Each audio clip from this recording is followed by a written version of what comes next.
because you never know how many people you're going to have there that's watching you. Mm-hmm. And I must say, the first 5 seconds of somebody meeting you, they already determine what kind of person you are. Wow. It only takes 5 seconds. In the first 5 seconds. In the first 5 seconds, because they see you before they hear you.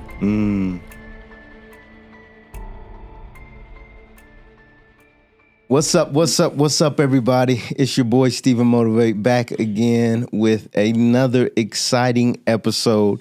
This is The Journey. We want you to like. We want you to subscribe. We want you to comment. We want you to join this community because we're learning some amazing things, interviewing some amazing people, and hopefully gaining some amazing wisdom so we don't have to go through all the things that others have went through. We can learn from that and hopefully go further and go faster. And today I'm getting nervous. I'm getting nervous already because we've got a special guest with us. I only met this lady from connections, networking, relationships, and I am so glad, and I've only been with her a few minutes now, but I can already tell this is going to be a great episode. So I want you to sit back and tune in, and let me try to do this introduction and do it some justice. We have with us today an author, not only an author, a podcaster, a radio host. Name of the radio show is Are You Ready? So look that up. Also a professional development coach, and get this, a retired military officer. Without any further ado, presenting to introducing to probably just a few people, because apparently you can Google her. Rachelle Logan is with us today. So thank you, Rachelle. It is a pleasure to have you here, and I'm super excited to have this talk today. Oh, the pleasure is mine. Thank you for having me. Absolutely. Thanks for taking out of your time and your schedule to come here. I think people are really going to be excited to hear from you and learn from you. What we try to do on the journey, of course, is to help entrepreneurs specifically. That's what we try to talk to, but not just entrepreneurs, business owners that may also work a full-time job and be doing it on the side hustlers, all these different types of folks that, maybe you hear this narrative that entrepreneurship is kind of just a straight up where you're going to, leave your job and you're going to make all this money and it's going to be, roses. But I've learned, and we're trying to help other people learn, that it's not necessarily that. Sometimes it's a journey, and that's not a bad thing either. Right. It can be up, it can be down, and you can learn all along the way. So that's what I call growth and development. Yes. And you got to grow in order to develop. Absolutely. Mm-hmm. And that's what that's what I'm trying to do personally. Right. And that's what we hope our community is doing as well. So, tell us a little bit about, and I don't know where you want to start, but tell us, before we get into some of the things I know we're going to talk about, tell us as briefly as you can, which I know we could probably be here all day, but tell us about your story, how you've, what your journey has been through life to this point, and then we'll get into some of the things you do and have done and some of the things we can learn from you. Okay, thank you, especially for that great introduction. Yes. Like you said, my name is Rachelle Logan. I am from a small little town in North Carolina, and I say that for a reason.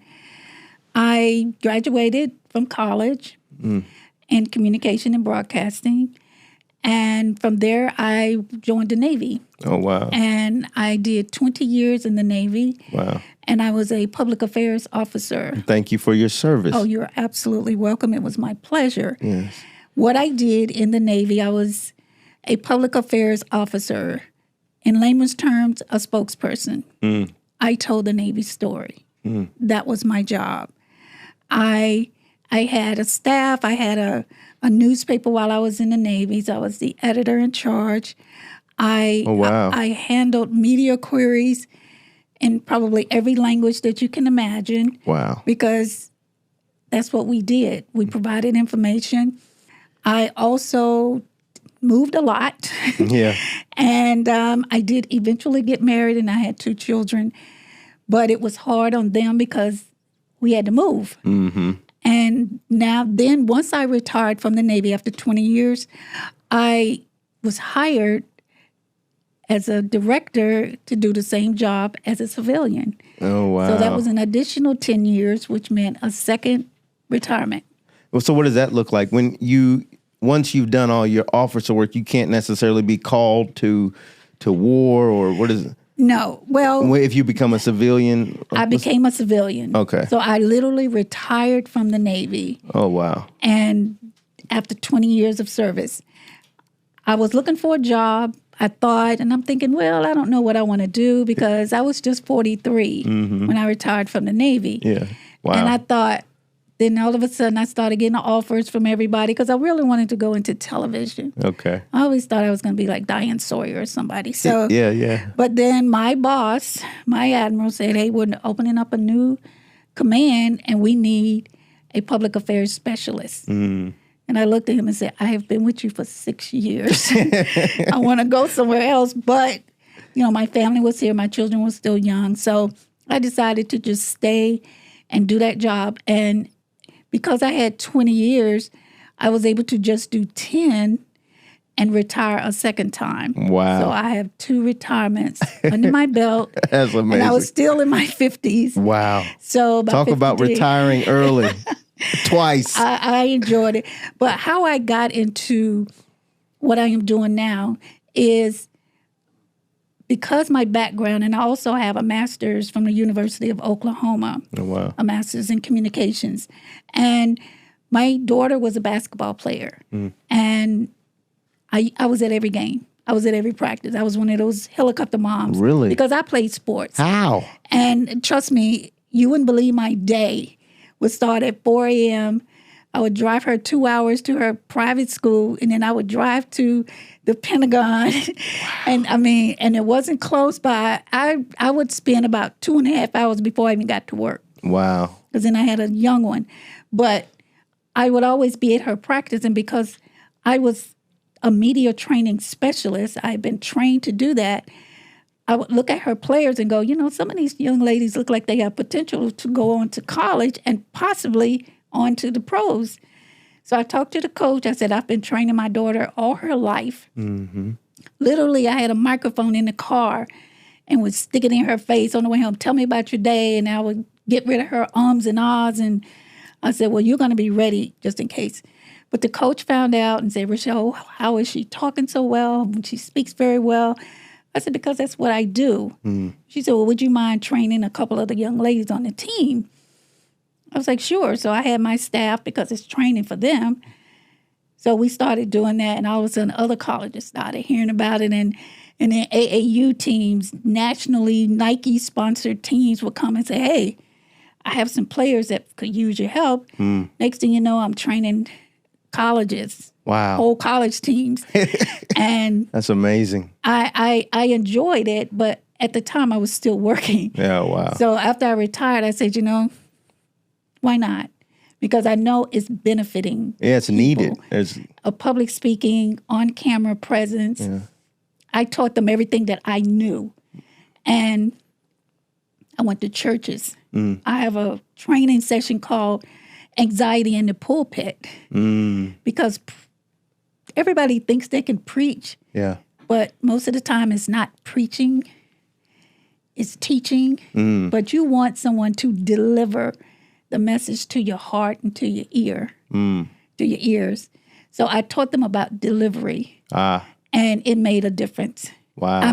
People can teach. I can teach. You can teach. But if you can't deliver a message, you're not reaching the people that you want to really meet. Yeah. And while I did 2 tours in the Pentagon, communications, and the other one was I was a director of a program that did pretty much outreach. Wow. And I met dignitaries from foreign countries. I had lunch with them. I dined with them.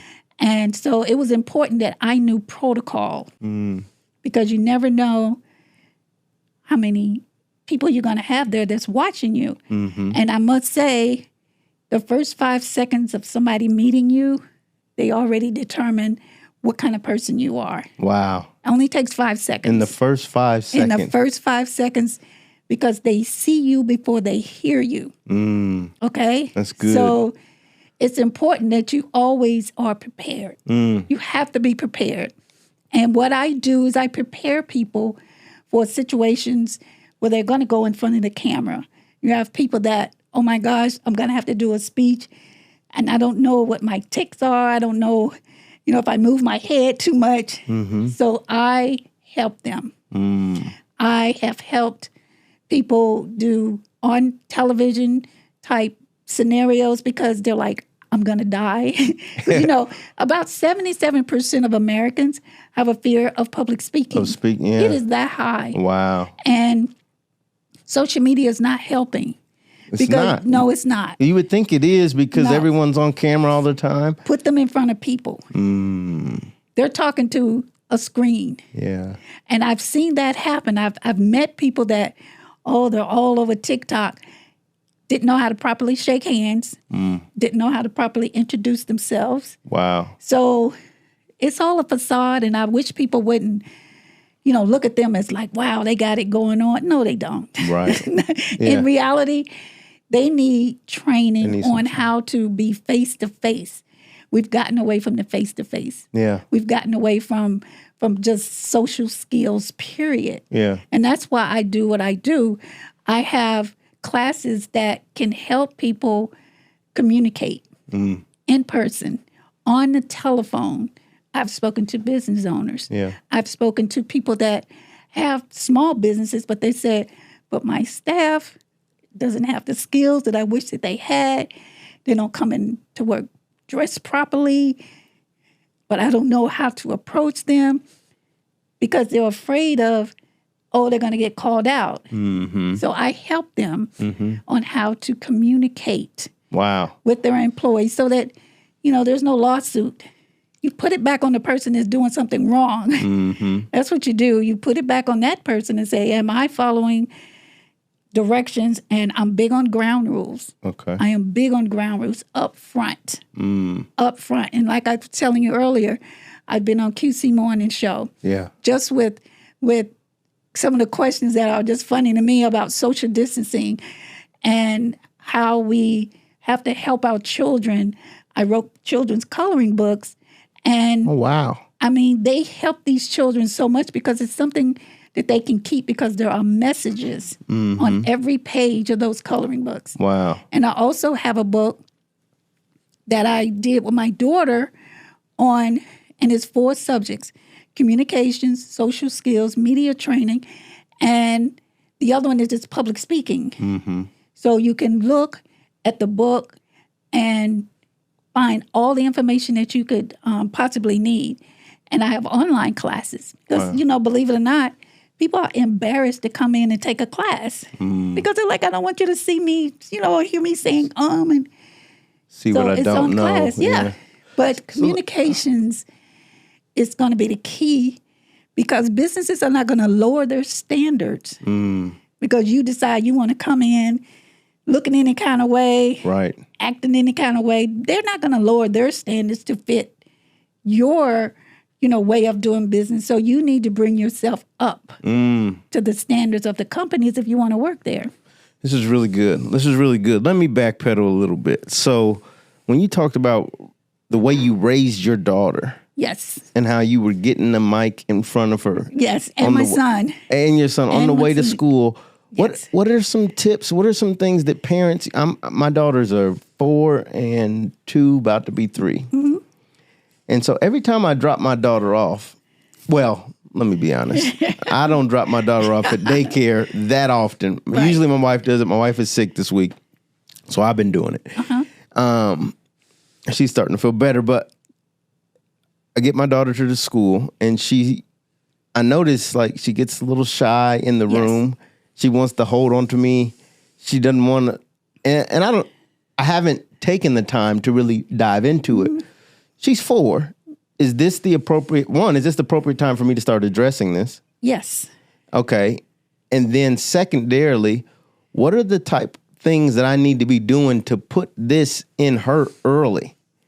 Mine started at 2. Wow, I'm behind already. Before they could even talk, they knew how to hold a microphone. They knew to keep it 4 inches below their chin because I said, I'm taking pictures and I'm doing videos. I get them to communicate.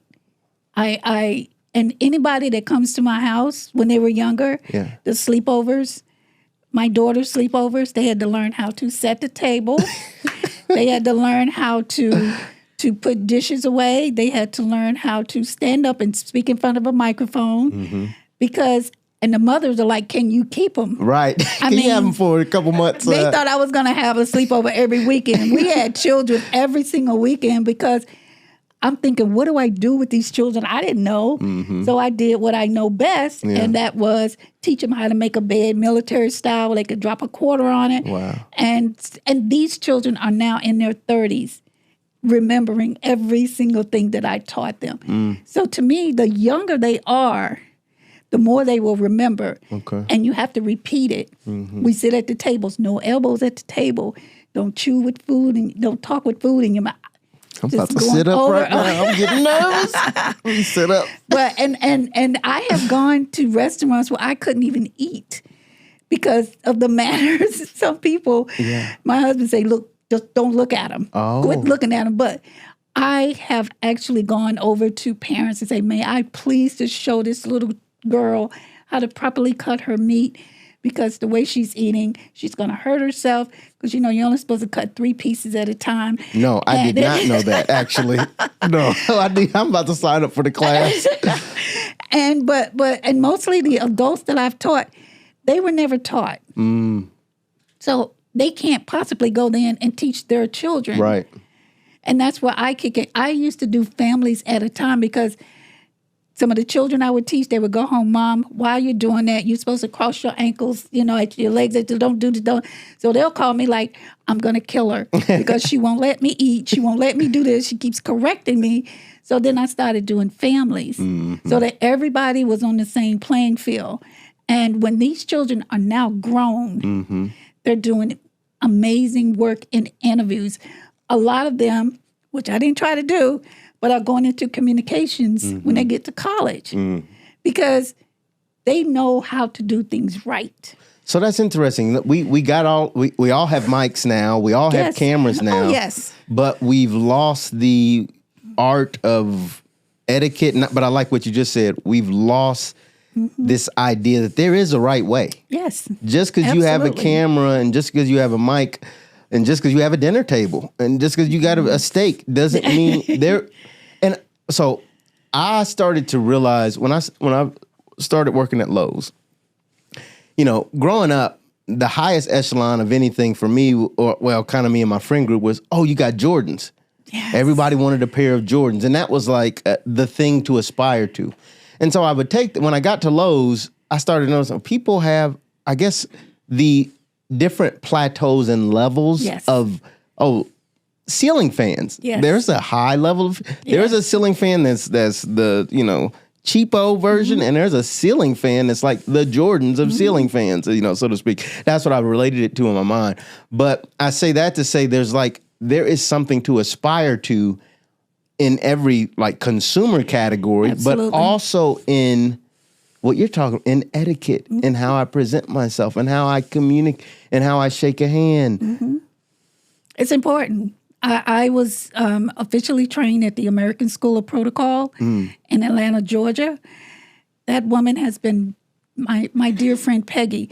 She's been doing this for over almost 40 years. Wow. And she has trained heads of Fortune 500 businesses. They come to her. They're like, I got to host a function. What do I do? She takes over. She is amazing. What she taught me has allowed me to teach others. And I don't miss an opportunity to teach somebody something every day because I've done telephone etiquette for businesses, people answering the telephone. Why can't we just be cordial? We've lost this the kindness. And just like I told them on the QC Morning Show, I said, people are just rude. And I don't blame children because it's not their fault. that they were not taught. Right. I do blame them if they continue to do the same things they did before I trained them. Right. Because now I used to train the children in church. I had church etiquette. Yeah. Because it drove me crazy. I was an usher and I rolled my little program up like, move again, you know. But then when I got to other places, I couldn't touch them. So I'm thinking, okay. So I had classes on different levels, different age levels on church etiquette.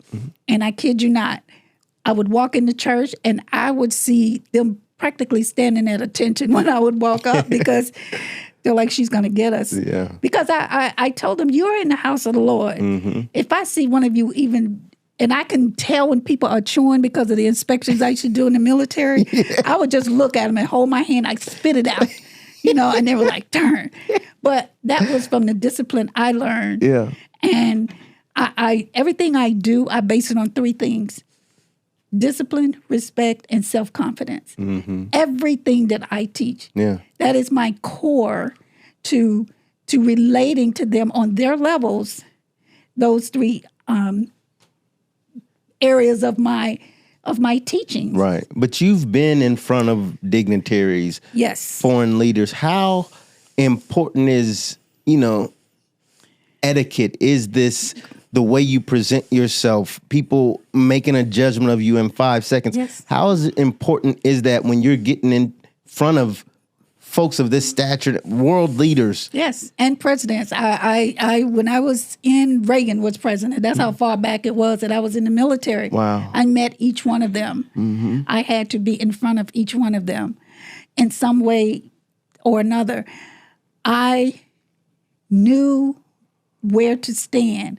I knew how to stand. I knew when to be at attention. I knew when to be at parade rest, because that's protocol. Right. They learned their protocol, and it's up to us to learn their protocol when they are visiting us. The day before 9/11, I had President George Bush on my base. Wow. He had, I think it was the Italian prime minister or president with him. We go to breakfast. We're having a great old time. The way they serve their food, it's important that we know their culture and customs. Where we make the mistake is we expect people to accept how we are in front of them. And no, you don't do that. Yeah. As a person in those positions, when I used to eat with mayors, with mayors and governors and Congress people, and I mean, I was, I was always around somebody of that high echelon. So I would always do my homework. Okay, these people from Italy. How do they shake hands? They're coming in from Japan.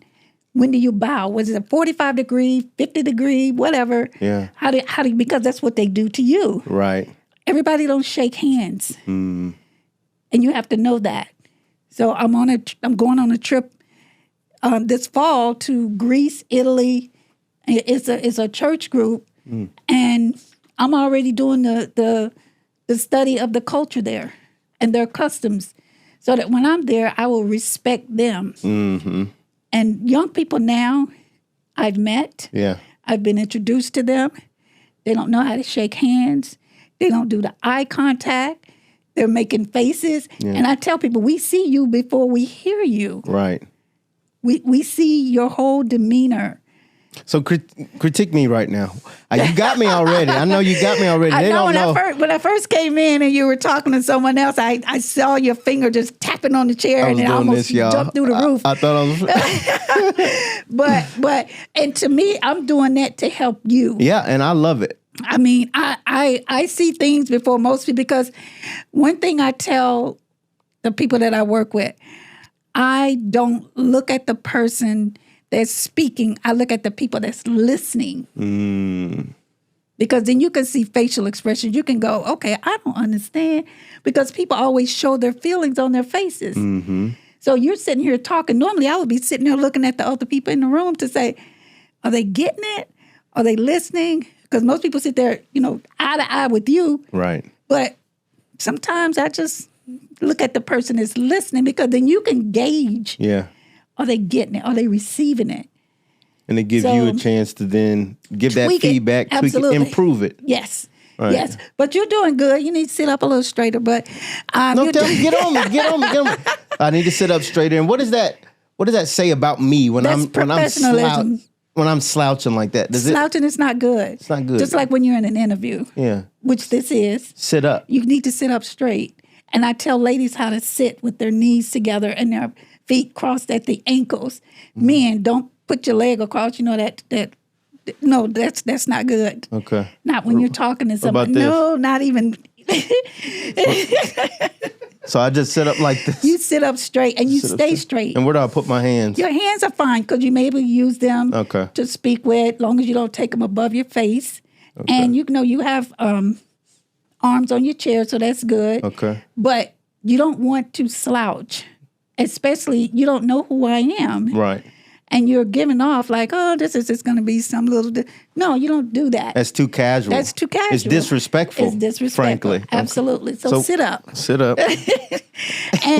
and when we are talking, it's okay to smile. Yes. Some people are so serious and they just, you almost don't want to look at them. Right. But so when you're talking, especially people that you don't know, smile.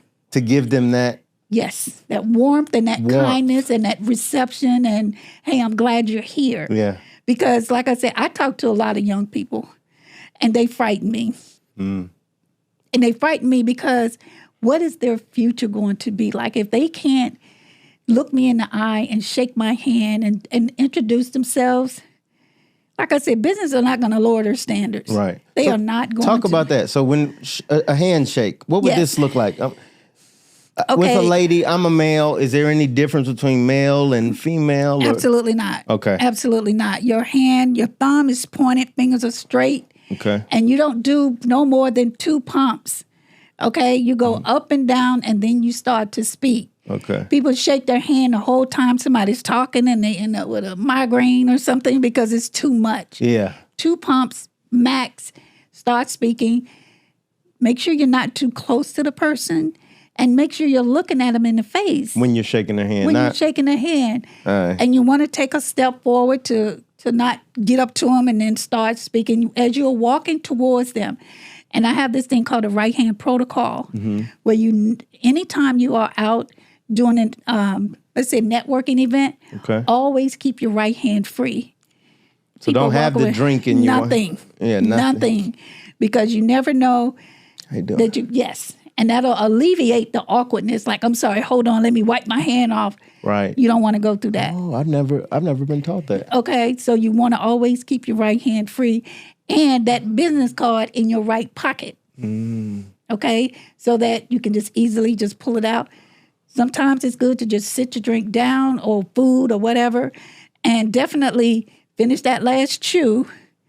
And wipe your mouth with a napkin. I'm a stickler for napkins. You should not eat with me. You cannot eat with me without having a napkin in your lap. Right. Because I keep saying, what are they there for? Because I see a lot of people just eat napkin on the table. Yeah, napkin on the table. Oh, Lord Jesus, that just, I can't deal with that. And anybody that has eaten with me, they know. So when because here's what I was in the Glee Club at Purdue University for a short time. I ended up leaving the Glee Club. But we had some etiquette training there. And from what I can recall, when we had dinners and stuff, we would, so you walk to the table. And so I want to know from your perspective that this is right or wrong. The silverware is usually in a napkin. What I think we were taught was that you go ahead and take the silverware out, place it, put the napkin on your lap. That's correct. Okay. That's correct. So. And it depends on the type of restaurant. Okay. Because when you go to a wedding reception, it's preset. Right. And most people don't know, how do I know which one is mine? Because nobody likes people touching their glasses and everything. And I have a very, very, very nice trick for people. They just put up the letters B and D with the left hand and the right hand. So you have your D and then you have your B on this side and D, and that's for bread and drinks. So if you see a bread plate in front of you and then you see some glasses, everything in between is yours. Got it. So you don't have to worry about trying to figure out, am I using your glass? Is this my spoon? Is this my...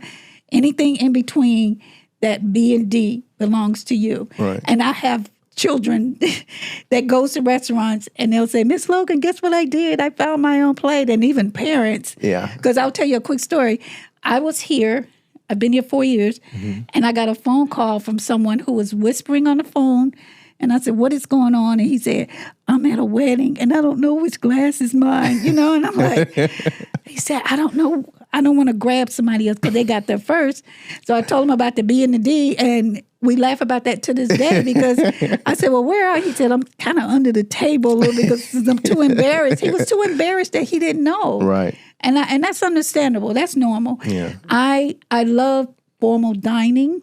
I teach 2 types. I teach continental and I teach American style dining. Most people don't know that there is an official American style dining. We were not taught that. We probably were taught that in home ec back in the 70s. Okay. But they've gotten away from that, so children just don't know. I call a lot of people fork eaters. They have 9 pieces of silverware. Only thing they use is a fork. You want to talk about something that drives me up? Because they give you those things for a reason. Right. It's a lost art. Yeah. It is. It really is. And so what I think is maybe inspiring to some folks listening, and hopefully this is what I'm getting from this in addition to a lot of other things, but one thing I'm pulling out is that what level do you want to go to? What level do you want to be on in your business, in your relationships? Even if you're a civilian and you get the chance to be around dignitaries, government officials, military personnel that are at, general or admiral, these high levels, and it's like, if you want to go to that Jordan level, go to that high echelon level, these are things you need to know. Absolutely.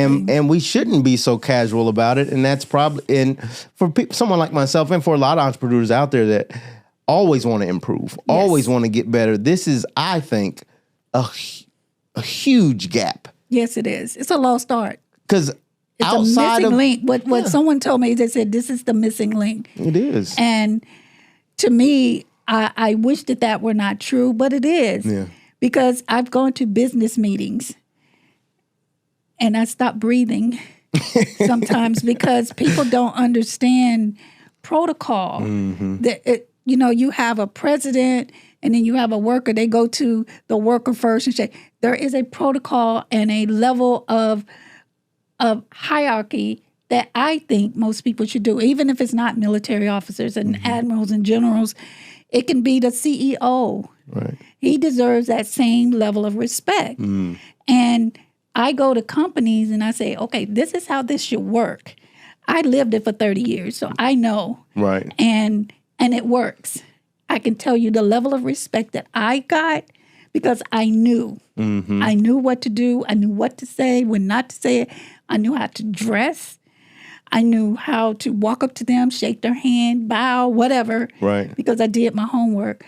But I'm trying to focus on children because some of these older people, I've been eating like this for 50 years and now you want me to sit upright and do it, So they learn it, but, they choose to use it or not. Right. And I've done tea parties and I've spoken at lots of places that people really are wanting to know now because it is a lost art. Absolutely. What countries would you say take etiquette more serious, or that is more drilled into their culture than the American culture? Israel. I went to Israel. Wow. And they, the silverware has its own language. Okay? You put your silverware in certain position and it tells the people working there, I am finished or I am not finished. You put your glass in a placement that says, I would like a refill or not. Oh, wow. And it came to fruition in Israel. Yeah. So, of course, I'm sitting there trying to eat. I had taken my mother with me. And I kept getting in my ear, Miss Logan, why is he standing there? I said, because your silverware is not in the right place. Right. They will not touch your plate unless you're telling them I'm finished. So you could sit there looking at your empty plate and they're looking at you like, I'm not touching you because your silverware is not letting me know that I'm finished. And even in some restaurants up near D.C. area, very, very formalized. They have one that Congress people go eat. They will stand there. They will, because the waiters are not supposed to talk to you. Mm. In reality, they're not supposed to talk to you. You put your napkin in a certain place and say, that tells them I'm not finished. Mm-hmm. You put your napkin on the other side, I'm finished. Mm-hmm. You put your silverware in a certain angle, I am not finished. I'm taking a break. So really, there's no reason that they should even have to talk to you. Wow. So when I see business people going out to eat, taking clients out to lunch, I am mortified. Mortified. Yeah, absolutely. Because I want them to be good. I want them to show, because that's where the branding comes in. That's where the I like this person, and this person took the time to learn all this just for me. And I trained a whole entire catering staff because I went to one of their functions. I was mortified. I'm just like, okay, don't do this now, don't do that now. So the lady said, they came back and told me what you said. Can you come? And they said, have her come train. Right. So I went and I trained a whole staff. Wow. People are so impressed with the way the waiters and the servers are treating them now. You know, they were pushing carts around and getting dirty plates and stuff, and I was about to fall out my chair. Yeah. You know, because I knew it was a very high-end event, but they had substandard service. It lowered the experience. It did. So now, they think they're, they're getting a lot different type of clientele now because people say, the service is amazing. Yeah, so talk about this. So the exposure that this brings, right? I would think, that there might be, certain type people, certain color people that haven't been exposed to this, and certain ones that have. And to your point, if you expose yourself to it, or if you learn what's proper, yes. Like what doors does it open? And I guess even protocol. I guess my larger question is, what if we appreciate protocol? And maybe, I don't know if it needs to be at the military level or the hierarchy, but what do you think, what doors open when you start to respect protocol more? It's unlimited.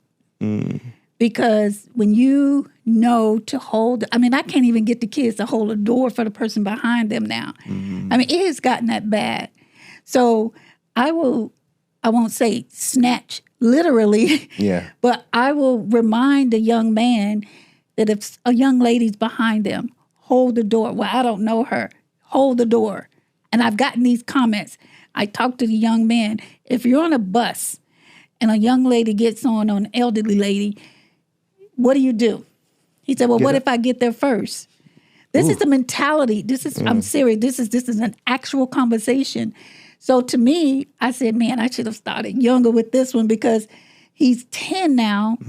And to him, but I got there first. So it's my seat. And I'm thinking, how do I explain that, you're being respectful, you're being kind, you're being courteous, and you're being thoughtful. That's where the respect and the discipline comes in. Right. But I used to have a daycare that I worked in, just teaching etiquette. I taught 4 and 5 and 6-year-olds, 4 and 5, how to host a meeting, how to come up front and do a presentation, how to hold a microphone, how to listen to a question first before answering, how to set the table, with their cookies and juice, and how to properly sit down. These children are now, I think, in the 2nd grade. And the lady called me. She said, Rachelle, these are some of the best. The teachers are saying, how did they get like this? Right. Because they knew how to raise their hand to ask a question. They knew how to listen. They knew how to say thank you. They knew how to say please. Yeah. And so with me teaching what I teach, I wish I could do math classes. Go to all the schools because some of the teachers with discipline problems, there we go again, respect, discipline, and self-confidence. If they had those 3 areas instilled in them, then I do believe in my heart that a lot of the disciplinary problems would be lesser in the schools. Because right now they don't know. Yeah. And they're not being taught. It's just a battle with the student and teacher every day, and the poor teacher so stressed out because she's dealing, 80% of her day is dealing with troubled students or something. So, but I do believe if they were taught discipline, respect, and self-confidence, that they would know right from wrong. Right. Get to the real root. Get to the root, because we're just on the surface, and we're just trying to handle them after the discipline or the problem has happened. We wait till afterwards, and then we try to correct it. If they were taught up front and they had a decision to make, because I also teach them about crisis communications, you know? Yeah. Things are going to go wrong. How do you handle them? You go back to these 3 things: discipline, self-respect, and self-confidence. I mean, they're the answer to a lot of our behavioral issues, I'll say. Yeah, let's touch on that really quickly, though. But how do you deliver bad news? I am the queen of delivering bad news. I told you, you know, with my dealings with 9/11, and, you know, when I had to deliver and make notifications, we had 55 Navy families that died in the Pentagon, and we had to notify the families. And to me, there's no worse thing in the world is to have to tell a spouse, a child, a mother, father, grandparents that, you know, their loved one is gone. And I had to do a lot of training with pastors and what we call casualty officers to get them prepared to make these notifications like 24 hours. So the mindset that we are in at the time is, it's my job. It's my job. And no one can do it for me. I you know, you sit down, and I can tell you, the show 2020 and 60, I was in the kitchen of most of the families that were on the news, and they're raiding their refrigerators because I had to be there in case a reporter would go into an area that I told them that they could not. You know, they want to see tears. They want to see emotions. They want to see them falling apart. And the families are like, I don't want to do that on camera. I'm like, don't worry, I got you. Right. Because I will stop an interview in a heartbeat. Yeah. And I will tell the reporter, erase that, and we're going to start over. And you look at it as if it is your job. So, and now when I have people that are coming to me after they blew an interview, after I told them to come to me, let me help. Oh, no, I got it. The family's like, oh, no, she's got it. One family member says she needs your help. And I'll reach out to them. I'm good. And then they come back, and then they say, I don't even know why I messed up on the interview, just crying. So I said, let me ask you a few questions. When you walked in, what were you doing? I was on my phone. And I tell them, your interview starts when you park. Wow. That's when your interview process starts, when you are parking your car. Wow. Because in the Pentagon, we used to be able to see out people coming in. So I'm thinking, look at that person. And so it really did start with that. Oh, yes. And I would tell civilian businesses to have someone, you know, because you never know what those person is out there doing. They could just, but you want to know who it is that you're doing. Because now I talk to all these D1 colleges. Right. And say, okay, what are you looking for in these players? Right. They say, oh, we Google them before we even call them. Let something be on that social media that they did when they were 12 years old still be there. Wow. They're not even contacting the players. I don't care if they can dunk with both feet. It's not going to matter because you have something inappropriate on your social media. So I tell my athletes to please, please, please clean it up. I have a class called Post Positive, which will keep them on the right path. Because I have a student now that I'm battling with, young lady. Okay. She thinks because she changed her name that I said, my daughter can find you in 5 seconds, you know. Yeah. And I did. Yeah. And your image matters. Oh my gosh. Especially if you're trying to go D1 sports. Yes. And even athletes now are, you know, with the NIL. Oh, that's and I, like I said, I just finished training with the junior college president of NCAA with his daughter. And we were talking about that. And always talk to her dad. And NIL, to me, I didn't have it when I was in college, believe me. My daughter didn't. They started it right after she graduated. Oh, wow. So I think the whole bottom line is that it's going to help some and it's going to hurt others. Because it's not equal. It is not fair across the board. Right. And students are now going, oh, I can get paid for 4 years. And to me, academics is first. Right. And then sports. Right. And that's what I teach my student athletes. Right. And that's what I refer to them as, student athletes, because I'm big on grades. I'm big on, your academics. But this NIL is bringing a whole level of, I don't know if it's good or bad right now. It's too early to tell. But I really, really hope that they look at this as an addition. Academics, getting your degree is what's important. Right. It's what's important. And these sponsors will drop you just as quickly as they picked you up. And they have to understand that, because that social media, that branding, that's what it's all about now. Right. I mean, we have students making millions of dollars. Who have never made a dollar prior, right? Can't even put a sentence together. Right. Can't even greet you properly. And that's where I kick in, is to try to give them their self-confidence, that they can go on camera, because they have a lot of coaches that won't even let certain players play because of the way they speak. They can't tell their own story. Wow. So they get someone else to speak on that person's behalf, because they're not investing in these social skills like communications and things like that. Right. The person hit 50 points.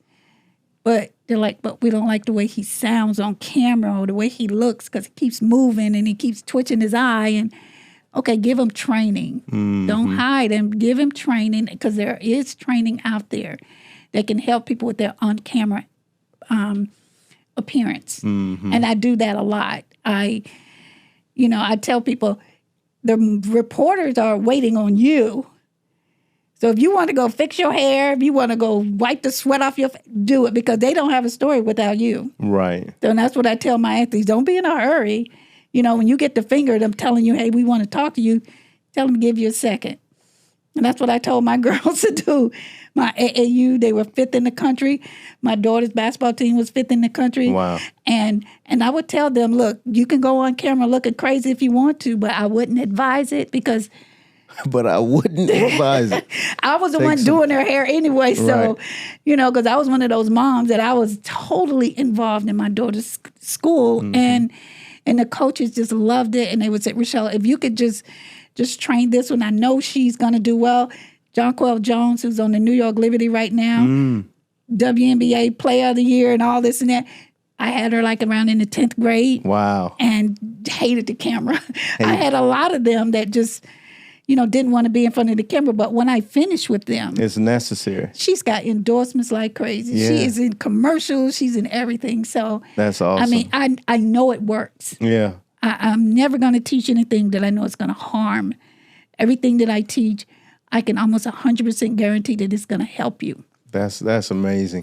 What is the podcast? I mean, what is the radio show? Are You Ready? Yes. What do you deal with? Is it mostly about the etiquette? Or? It is, okay. And it's on WDRB Media. It's on every Wednesday at 1:00 p.m. Oh, wow. And I have different people on because I'm always asking that question, are you ready? Are you ready to do this? Are you ready to do that? And my mentor, Troy Selberg, is probably the one that actually encouraged me, because I've always been behind the camera in the military. I was a media trainer. I was, only time I was in front of the news if something happened and I didn't have a choice. But I love being behind the camera.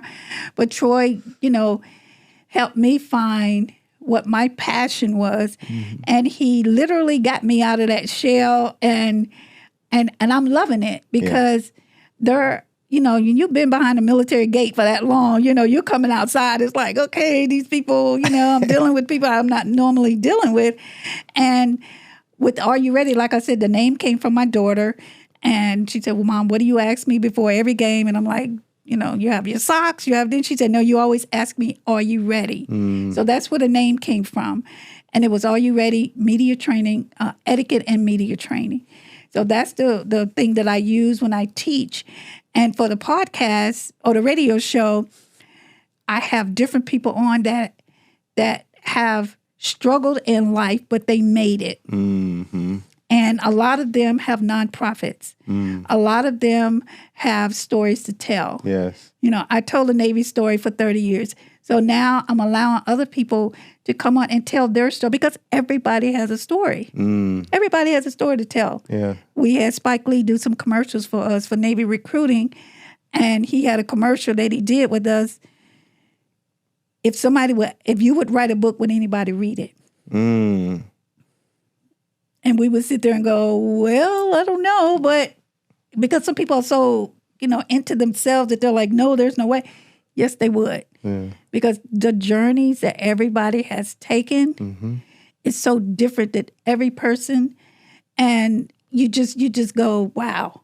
I mean, a lot of people sit and go, wow, you did this, you did that. So I give people an opportunity to tell their story because it's going to help someone else. Yeah, absolutely. I was here and now I'm here, and it's so encouraging to a lot of people that they inspire other people, because my whole goal is to uplift, inspire, and educate. That's what I do. Well, you're doing it. That's what I do. And you're doing it, and I think you're doing it in a different way. I mean, we know about protocol, but I even admit to myself, we've lost it a bit. I've lost it a bit, and I like hearing you talk about how important that is because it's unlimited the places you can go. Exactly. And like you mentioned, being ready. It's like, what do they always say? Don't wait for the opportunity. It's too late. Right. Once the opportunity comes to get ready. Yes. You got to be ready. And I just love that. It's a great reminder for anything we're doing in life. And it is. It is. And like I said, that self-confidence, discipline, and respect, that works with everything you do. Yeah. Everything you do in life. If you have respect of yourself to respect others, if you have the discipline to know when to say no or when to do something right or wrong, then you can't go wrong. And then the self-confidence. Just think if everybody had self-confidence, they wouldn't be afraid to step forward. They wouldn't be afraid to come out of their shell. They wouldn't be afraid to tell their story, which we all need to hear. And because you never know, like you said, who can benefit from your story. Absolutely. That's wonderful. Where can they find you? You can go to my website. It's RachelleLoganMedia.com. And also, my daughter has me on TikTok and all that stuff. Yeah, so it's Lady Rachelle and the number 1. And also, I'm on Instagram at Rachelle Logan 1. But you can get all the information from my website. Awesome. And also, every Wednesday at 1 o'clock on WDRB Media is the Are You Ready show. That's fantastic.